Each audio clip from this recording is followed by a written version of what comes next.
Thought I'd do a little video of the garden near the start of April 2014, and so let's start over here.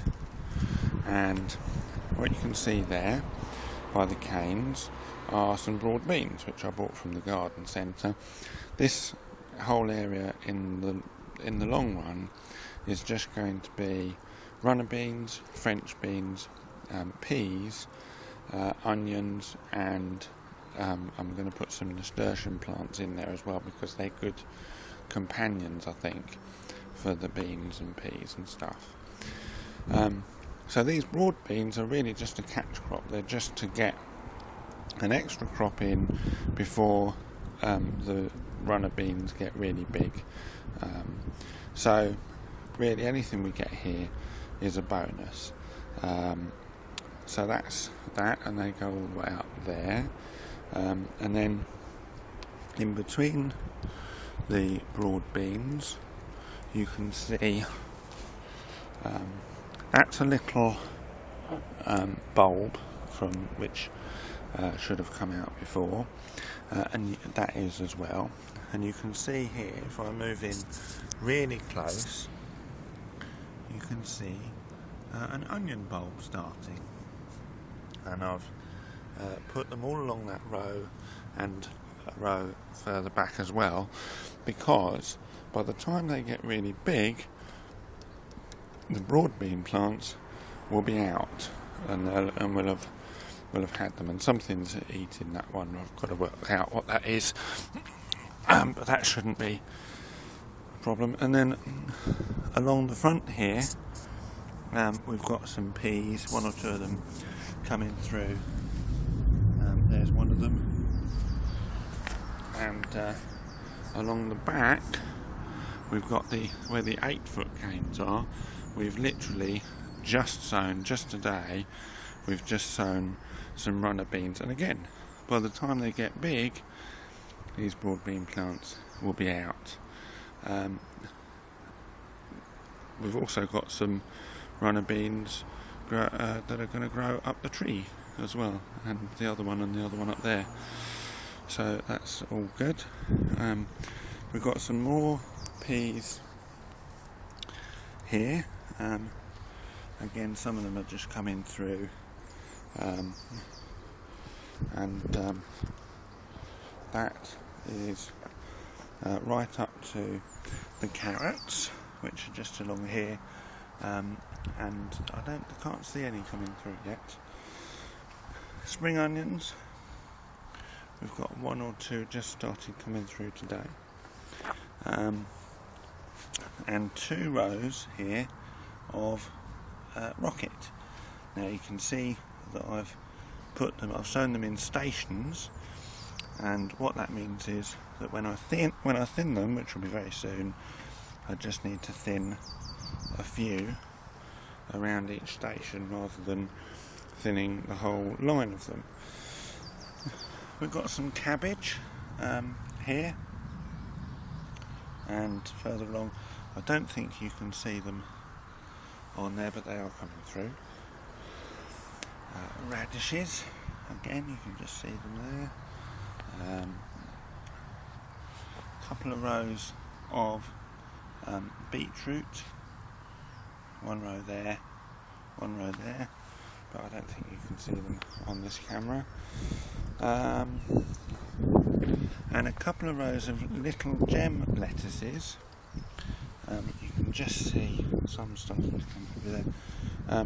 The birds have had some of those lettuces, and they've had some of the lettuces that are supposed to be grown in here as well, but again they're a catch crop. In fact, all of that up to the peas is a catch crop, because that will all come out by the end of May probably, and be replaced by tomatoes. This is my tomato area this year, and that's because this is an area of full sun. We didn't have that good a crop of tomatoes last year. It was good, but not quite good enough to make some tomato sauce and freeze it for use in the winter and all that. So this time we're going to grow a load of tomatoes here, and we're going to do all that. Over here we've got more onions, as you can see there, and some garlic, as you can see there. And actually I have to say it's all growing rather surprisingly well. I planted them probably just less than a month ago. Certainly the garlic, it was less than a month ago anyway, and it's growing a bit quicker than I expected, so that's nice. The strawberries around here, they've grown back really well this year, and we've got a few potato plants already coming through, which is quite early for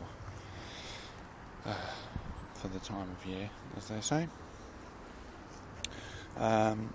We're growing Cara, which are kind of second earlies, and we're growing Cara in this area, and in another area I'll show you in a minute, and rocket as well. There's the rhubarb.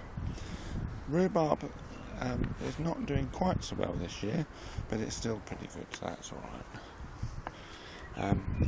We've got some beet leaf here. We've sown beet leaf all along this sort of area, and 10 kale plants which I picked up from the garden centre, and I think they've suffered a little bit with being transplanted, but they'll pick up and they'll be fine. We've got some parsnips which they were grown last year, and they were meant to be picked in winter, but they weren't ready to be picked in winter, and they've really picked up growth now that the spring's come again. So it's not the time that we were supposed to have them, but we're grateful for them anyway, and we'll pick them fairly soon, assuming that the parsnips have grown properly underneath. Again, we've got some more potatoes there, and these, and all across this area here, are rocket potatoes, and as the name suggests, they grow really quickly. We've got some more onions here, which I know you can't really see, but there we go. Here there was meant to be a row of parsnips. Parsnips are very well known for not germinating properly, not germinating that well. These haven't at all. I just think maybe the ground was a bit too hard for them or something, and so they didn't. So I've now replaced them with more onions just today. This, we've got the gooseberry bush going well, raspberry bush, and I think that's a blackcurrant bush, that one there, can't remember, but there we are. And we've got some more potato plants growing here. Can't find any to show you at the moment, but there are some coming through. Anyway, the mint. This mint will grow to about 4 times the height that it is at the moment, at least, and it gets really quite bushy, and I'm very happy with it. We only put it in this time last year. It created a very good bush last year, and it is again, and we've already started being able to use it in our cooking, so that's really good. And again, this is Potato City as well, here, all across here basically. Here we've got some turnips. It's meant to be 2 rows across here, but this row at the front is a bit sporadic, and this row's got 1 clump there and not very much else, so I think that maybe the birds are attacking. I'll have to look into how I can protect them. Another rhubarb, it's being attacked by something, don't know what. Again, I've got to look in my book for that. I'm going to be using that book quite a lot. And 2 rose bushes which I planted last year, and some more There's another kale as well, which I planted about a week or two ago. This area here is going to be a container planting area once we've moved all the bins and stuff. These are potatoes in bags, and what you do is you put a bit of earth in, put the seed potatoes on top, 3 or 4 in each bag, and then you put more compost on top, and then when those are showing through the top you earth them up, and you keep doing it, and when these are showing through the top again, I'll earth them up again. These need thinning, they're more radishes. These are ones which again, they were meant to harvest last year, but they almost got killed off by the frosts, but they didn't, they survived, and so we potted them up, and that's that. This is some rocket that I just thought I'd throw in there just because I had some spare seed. Got some more pots here, spring onions. Onions, I had lots left over, still have actually, so I decided to put some in the pots. Lettuces, we've grown them on the windowsill and transplanted them. They've actually taken quite a lot better to being transplanted than I was expecting them to. What else? Oh yeah, so this is going to be the main container planting area. We're going to have a hanging basket up there with tomatoes in the summertime, and here I've put some runner beans there up against the canes, and in front of that some little Leo sunflowers. They're dwarf sunflowers. I just thought to have them packed in like that would look quite good. More broad beans. I had some plants left over,